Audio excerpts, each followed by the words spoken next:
America, land of the free and home of the brave.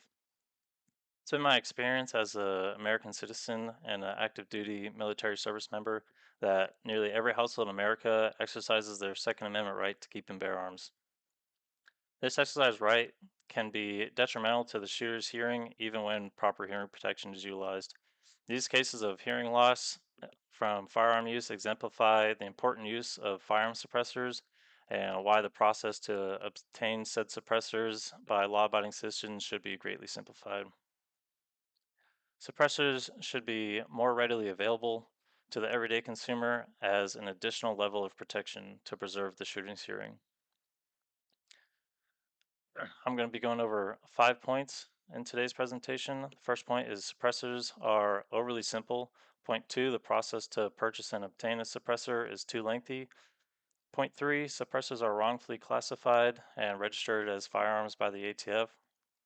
Point 4, this argument can be seen at our nation's congressional level. And point 5, states can actually implement workarounds that ignore ridiculous ATF requirements to obtain a suppressor. That brings me to my first point. Suppressors are fundamentally simple devices. They're basically metal tubes with metal baffles inside with threads on one end so you can attach it to the end of your barrel. How they work is by capturing the gases and noise created when firing a bullet, muffling the overall sound of the firearm. These can reduce gunshot noise by 20 to 35 decibels, which is around the same hearing level of hearing protection as foam earplugs. On a personal side of things, if you use subsonic ammo with suppressors, the firing of the bullet is definitely quieter, but you still get the supersonic crack from the bullet as it travels through the air because it's traveling faster than the speed of sound. But a little pro tip, you can actually use subsonic ammo with suppressors, and the internal explosion of firing the bullet is contained within the suppressor, and then there's no sonic crack as the bullet is fired through the air because it's traveling slower than the speed of sound.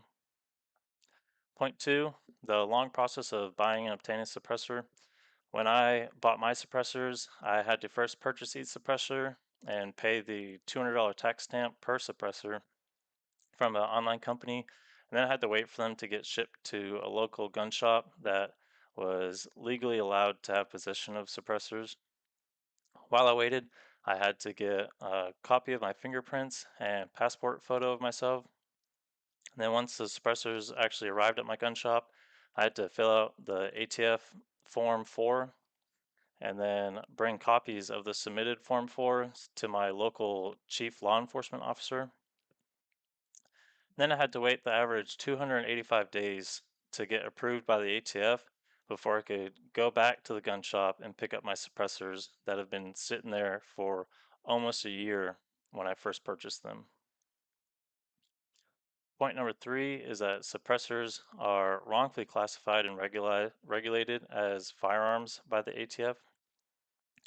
The reason you file a Form 4 and pay the $200 tax stamp fee is because the ATF actually classifies suppressors as firearms and force you to submit the form titled Application for Tax Paid Transfer and Registration of Firearm. Speaking from experience, this is the same form that you fill out and submit when purchasing a fully automatic machine gun. So I'm just curious why a metal tube that works the same way as our car mufflers do, why is that classified as a firearm and subject to the same laws and regulations as a fully automatic machine gun? My point 4 is this battle is a tried and true legal battle already seen at Congress. The Hearing Protection Act was reintroduced in 2023 by the Idaho Senators James Risch and Mike Crapo, and it also had the support of 24 other senators. What this bill does is it reclassifies firearm suppressors in such a way that they no longer require the same treatment and regulations as automatic machine guns. And this treats them more as regular firearms that require the usual background check when you're purchasing. This will allow everyday hunters and target shooters easier access to suppressors, which offer a level of hearing protection that they should already have access to.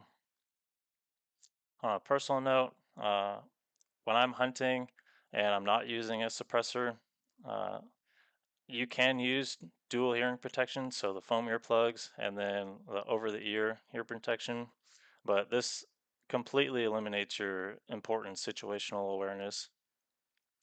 And then if you do actually fire at an animal with no hearing protection and no suppressor, the ringing in your ears lasts for usually the remainder of the day, if not into the next day.